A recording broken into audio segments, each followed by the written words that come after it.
You use the money in your IRA or 401k to buy your own small business. And the beauty of that is you don't even need to pay for the entire business. Using the balance within your account is that you can use what's in your account just to help towards the down payment to buy that business. Now, this is done through what's called a ROBS structure, which is rollover of business startup. But there are some really big drawbacks to the ROBS structure to where you really only want to do it if you have to. And we're going to go through some of those drawbacks. Number one is that your retirement account now owns your business, not you. And that has some major tax implications. Now, the biggest is that the only way you can really receive income from your company is through your W-2 salary, which is going to be subject to that 15.3% self-employment tax. Now, the only other way to get money out of your business would then be to take a withdrawal from your retirement account, since the cash flow that your business earns stays inside that retirement account wrapper. So you have to take a withdrawal to get the cash out. And there's major implications to that withdrawal. And then lastly, the other major drawback is that you have to set the business up as a C Corp, meaning that taxes are paid at the corporate level. They don't pass through to your personal tax return, that the company pays corporate taxes, which means it's subject to double taxation. So typically, if you own a C Corp outside of a retirement account, it's taxed at the corporate level and then you pay the dividends tax rate. But if it's held within a retirement account, you pay the corporate taxes when they're earned that year, but then you have to pay income tax, ordinary income tax, when you take the money out of the retirement account. So it can grow in the retirement account tax-free, but when it comes out of the retirement account, then it's taxed. And in this instance, that double taxation of the corporate tax paid and then money withdrawn hurts a lot. So let's just walk through an example. So let's say you have a business generating $100 of profit. So first we're going to pay our corporate taxes, 21%, and then we're going to assume that we're in the highest corporate tax state,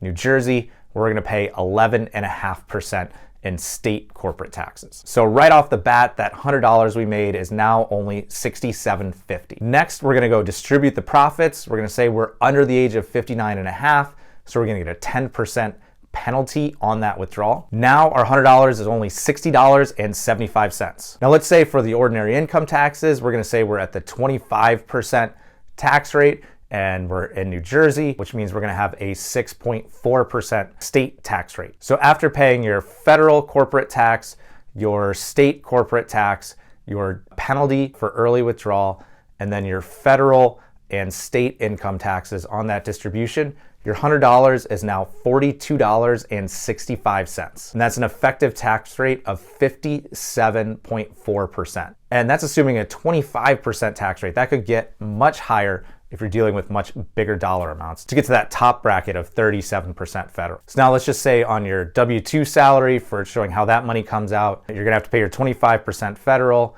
you're gonna have to pay your 6.4% New Jersey, and then also your 15.3 self-employment tax. That's gonna get you to about a 46.7% tax rate. So, very high, but still better than the 57.4. But that's also much worse than if you owned this outside of a retirement account, where say you could set it up as taxed as an S structure, meaning that you could separate it so that you only pay the employment tax on a portion of your income.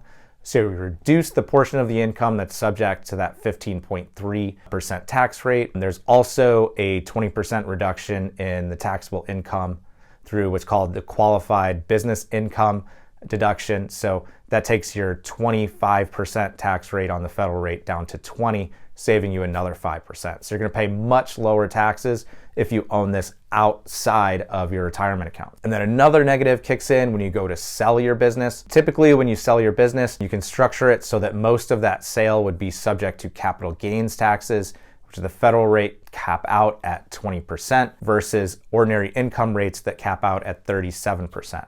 So if you sell your business outside of a retirement account, you're gonna pay top rate 20% federal. But if you sell it within your retirement account, there's no tax when you sell the business, but when you go to access the funds and take money out of the account, that's when you're taxed. You're gonna be taxed at the ordinary income rate. If you're taking it out before age 59.5, you're going to get that 10% penalty. So you're going to get taxed at a much higher tax rate on your sale. Now, one benefit of the Rob structure during the sale is that you can spread the proceeds out over multiple years. So one negative of selling outside of the retirement account is all of those proceeds happen in 1 year. So you're going to be at a very high tax bracket for that year. One benefit of the Rob structure is that you can take that out over multiple years, which can reduce your effective tax rate. So Robs are a way to buy a business. Typically, we would say to do anything other than a Robs if you can, but if it's the only option available to you, it is out there. It can be better than doing nothing. Years ago, we worked with someone, all the tax advisors kept saying how dumb the guy was because he owned his business inside a Rob structure and how much of a tax liability he created and how much better off he would have been. But he sold his business for $25 million. He has $25 million today that he never would have had without the Rob structure. That $25 million wouldn't have existed. So, in his mind, and even when I was talking to the planners and tax advisors, it doesn't matter, is because he has the money now and he wouldn't have had it without it. So who cares if you're paying a higher tax rate? But in some instances, let's say you're making a really small down payment and borrowing most of the money, it could make more sense to take a distribution from your account, pay that penalty and taxes up front, and then use that money as a down payment. That's not going to be the best situation in every time. So you really want to sit down with your financial advisor and think about what's best, but that is an option that maybe you might want to consider. Just know that a Robs or rollover business startup is a way that you can buy a business using funds in your retirement account, but that it comes with a lot of tax headaches and inefficiencies, that it's not a structure you want to use if you have other options available to you.